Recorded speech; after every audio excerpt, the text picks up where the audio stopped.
E eu vou aproveitar para polemizar mais um pouquinho aqui no final. Quando a gente fala dos termos de tradicionalidade, né, isso vai ao encontro, né, e aí vai a pergunta direta para a Henriqueta e depois para o Daniel. Assim, vai ao encontro da questão de todos os produtos que são produtos das práticas integrativas e complementares, como as próprias plantas medicinais, os fitoterápicos, né? Que, por exemplo, dentro dos fitoterápicos, a gente tem uma legislação da Anvisa que fala sobre a tradicionalidade dos fitoterápicos, né? E aí, em outros países, a gente também tem o reconhecimento da tradicionalidade de alguns produtos que são utilizados nas práticas integrativas, e as legislações mudam um pouquinho, mas existe esse reconhecimento também, né? Então, Sim. Henriqueta, fala um pouquinho da tradicionalidade da fita, e depois eu pedi para o Daniel complementar com a questão da tradicionalidade dos produtos tradicionais, né? Que eu acho que é um ponto bastante interessante e que a gente também tem que debater, né? Eu sei que não vai ser tema desse encontro, mas vai ser do próximo encontro lá do Congrepix Nacional, que a gente vai trazer esse tema para lá. Mas, assim, acho que é um tema que é legal para a gente falar um pouquinho, só para as pessoas entenderem que às vezes elas também confundem um pouco isso, né, no termo tradicionalidade. Pois é, cara. Quando a gente para e pensa, né? Eu falo assim, gente, nós estamos aqui, né? Então aqui nossos antepassados, eles tinham o quê? O conhecimento era só oral. Então eu passava de uma pessoa para outra a informação sobre as plantas medicinais, né? Você falou da fitoterapia, né? Então, o conhecimento era apenas o conhecimento. Sim, eu digo assim, esse conhecimento tradicional, ele também é científico, porque houve uma experimentação, né?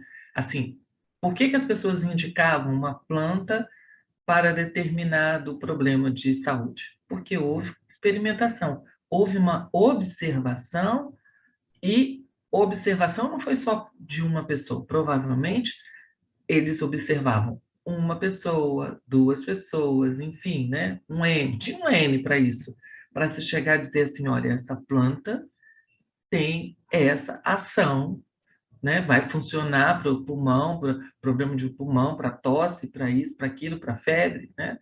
Enfim, para os problemas. E os nossos antepassados, eles sobreviveram, né? Eu digo assim, os meus antepassados, meus ancestrais, né? Então, assim, meu avô negro veio, meus bisavós, né? Eles foram escravos, entende? Meus tataravós, talvez, bisavós, né? E meu avô ele foi tratado só com planta medicinal, lá no Recôncavo Baiano. Foi só planta medicinal, a família inteira. Meu avô morreu com quase 70 anos, né? Eu lembro dele tomando maracujina. Eu lembro daquele vidrinho, daquela caixa com azulzinho amarelo, tinha uma coisinha amarela. Eu era criança e eu lembro disso, né? Então, o uso tradicional é um uso que é passado de geração em geração por décadas. A indicação daquela planta é a mesma por décadas. Eu não me lembro muito bem se aquela definição do Ministério da Anvisa se é 20 anos ou 30 anos. Eu sempre faço confusão. Se é 20 anos ou mais ou 30 anos ou mais. Cara, me ajuda aí, você. Eu não me lembro, mas acho que é 20 anos ou mais. Então, né, é isso. Então, o uso tradicional é aquele uso daquela população que está ali naquele território, convive naquele espaço, conhece aquelas plantas e todo mundo utiliza para aquela mesma indicação terapêutica durante décadas. Aqui, por exemplo, no Sim, Espírito Santo, a gente tem uma arnica que a gente chama arnica do Espírito Santo, porque só aqui é um mato que só aqui ela é chamada de arnica. Você vai ali em Minas Gerais já é outra arnica, você vai no Rio Grande do Sul já é outra arnica e vai para aí. E a gente tem uma camomila, que é só aqui que ela é chamada de camomila, que é uma planta ornamental em Brasília. Você vê aqueles canteirões e a florzinha amarela é igualzinho a camomila. de flor branca, as folhinhas são parecidas, mas ela é amarga pra caramba, né? Então, assim, não é estudado, ninguém sabe, não tem estudo nenhum. A camomila alemã, a camomila romana, a gente tem. Então, mas ela há mais de 30 anos que ela é conhecida como camomila, e a indicação dela é para cólica, para cólicas intestinais, estomacais, né? É, com a camomila alemã também, né? Também indicado como antiespasmódico, entende? Então, assim, Sim. é isso. Então, para mim, a tradicionalidade é isso, é você utilizar uma determinada, né? Uma determinada planta, uma determinada indicação de planta, igual o guaco, por exemplo, né? O guaco, uma planta brasileira, né? Que o produto guaco, Daniel pode falar, né? O medicamento que a gente compra, lá, o xarope de guaco, enfim, né? Que foi registrado, né? Na Anvisa, ele tem uma indicação que indicação, o estudo começou a partir da indicação popular. Então, por quê? Ele era usado pelos indígenas aqui no Brasil, né? A erva das cobras, há relatos, né, de que é uma planta que era utilizada quando as pessoas eram picadas por cobra venenosa, né? E aí você vê a ação das cumarinas, né, que tem uma atividade anticoagulante, né? Entende? Então, assim, é isso, gente. Eu acho que falei demais. Tudo bem? Falei Não, a tradicionalidade no Brasil, o reconhecimento pela Anvisa é de 30 anos, né? 30 anos. E Então, no Canadá, por exemplo, já são 50, né, Daniel? Conta aí um pouquinho dessa sim. questão aí da tradicionalidade dos produtos. Sim. Eu só queria falar das plantas medicinais, dar um exemplo, né? Que eu acho que a Henriqueta trouxe vários elementos fundamentais, assim. E eu acho que as plantas medicinais dão um bom exemplo daquilo que eu estava falando lá atrás, né? Então, uma mesma planta, né? A planta não é a prática, né? A planta, ela pode ter diferentes formas de se realizar a prática e que vai ser diferente por, né, cada ator que está fazendo. Então, o indígena pode estar pegando aquela planta, fazendo, né, o seu ritual de cura, sua forma de uso, que é diferente da forma que a rezadeira que está usando a mesma planta, às vezes, para fazer lá a reza, né? Então, é a mesma planta, mas tem uma forma de usar diferente, que é uma forma diferente, né, das nossas avós, né, que vão lá dar, né, como um chá, como, né, um lambedor, como alguma coisa. Às vezes é a mesma planta, mas o uso é diferente.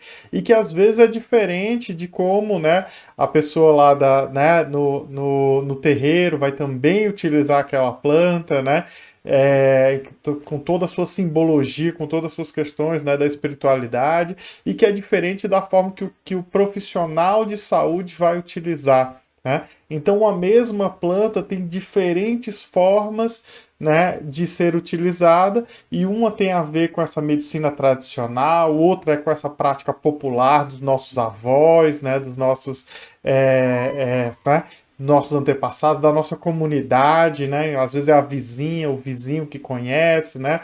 Um raizeiro do território, né? Uma parteira, né? Então esse conhecimento, né, popular, né? E existe o conhecimento profissional.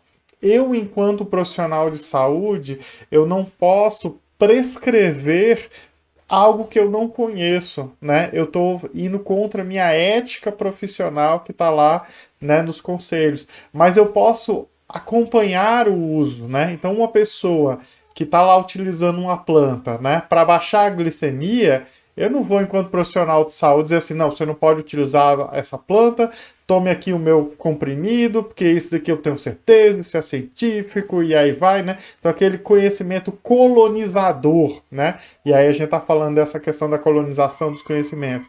Qual é a minha responsabilidade enquanto profissional de saúde?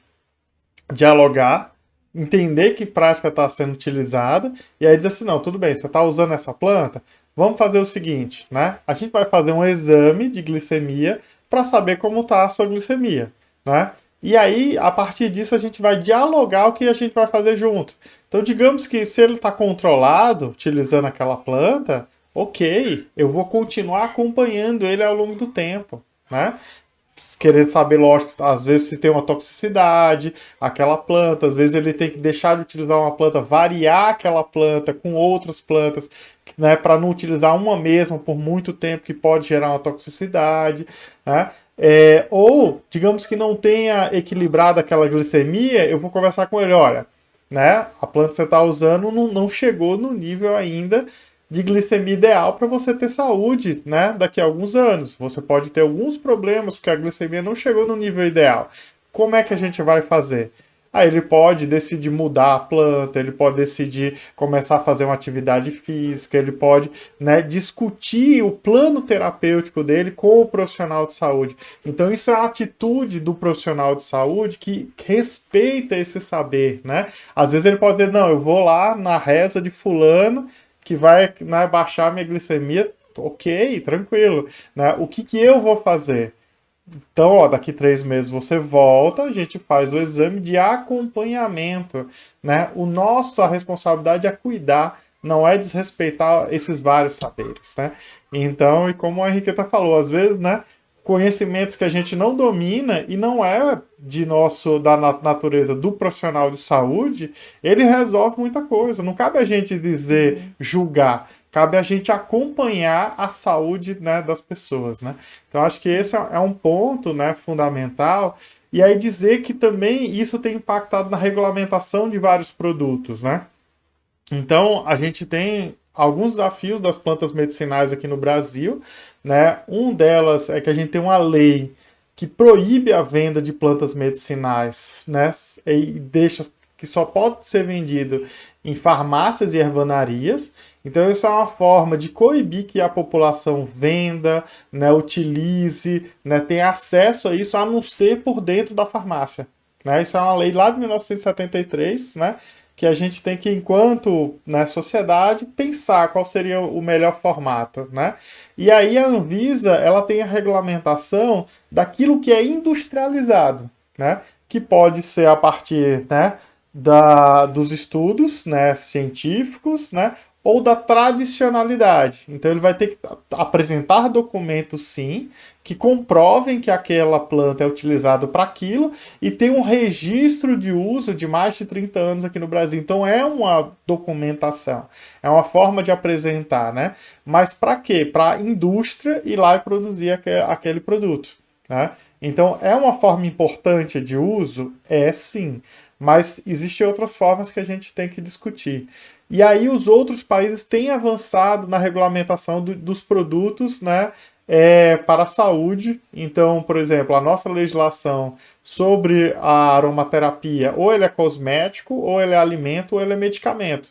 Então a gente não tem uma regulamentação que permita um uso que vai falar dessas qualidades sutis, né? Da aromaterapia, por exemplo, ou dos florais, ou, né, da medicina chinesa, da medicina ayurvédica. Né? Então a gente tem um campo de produtos que são utilizados no campo das PICs que não tem a mesma lógica do medicamento, né?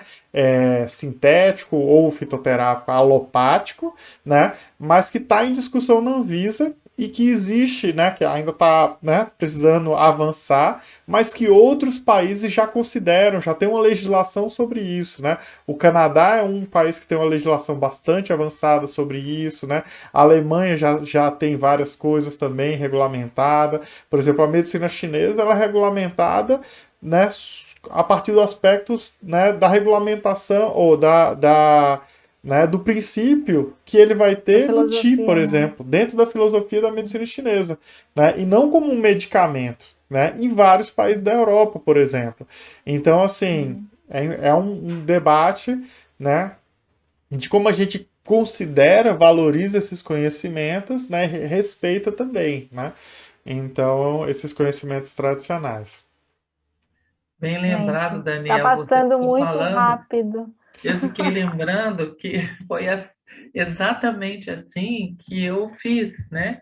Quando eu cheguei lá no interior, eu fiz isso que você falou. Eu falava assim, vou anotar aqui, você está tomando e está melhorando. Então tá, você continua, daqui a 3 dias você volta aqui. Eu ia lá de 3 dias sim, dia não, então eu conseguia fazer o monitoramento, o acompanhamento, e aí eu via que a maioria melhorava. Então, eu não precisava dar aqueles medicamentos que estavam atrás de mim lá.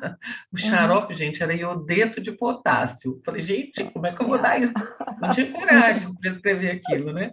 Eu fazendo Sim, homeopatia, imagina, né? Então, assim, é isso, né? É isso muito importante, né? sim, Respeitar a tradição é o primeiro passo profissional, entrar em contato com esse universo. E ele tem a oportunidade de fazer isso muito no SUS, né? Tem uhum, essa oportunidade que o paciente chega ali, a pessoa chega ali, né? E precisa ser olhado como uma pessoa mesmo por inteiro, né? uhum, Com tudo que ela traz, dos conceitos de vida, da sua história, do que ela conhece, do que ela entende do seu corpo, da sua saúde, né? E que a gente não pode sair impondo, né? Tem que ter sim. esse diálogo aí, que eu acho que é o mais lindo, né? Da nossa profissão, das nossas profissões, né? Da área da Uhum. saúde. É isso aí.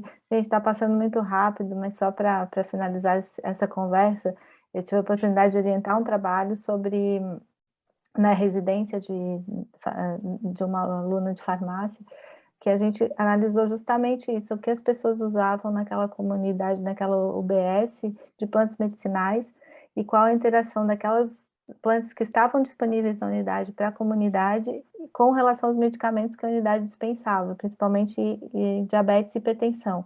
Das 22 plantas estudadas, 20 delas interagiam com os medicamentos, potencializavam o efeito. Né? Então, isso vai ser publicado logo, logo, mas Legal. é um debate super importante, porque a gente também não pensa, né, nessa questão, e eu acho que isso é uma outra coisa para a gente pensar.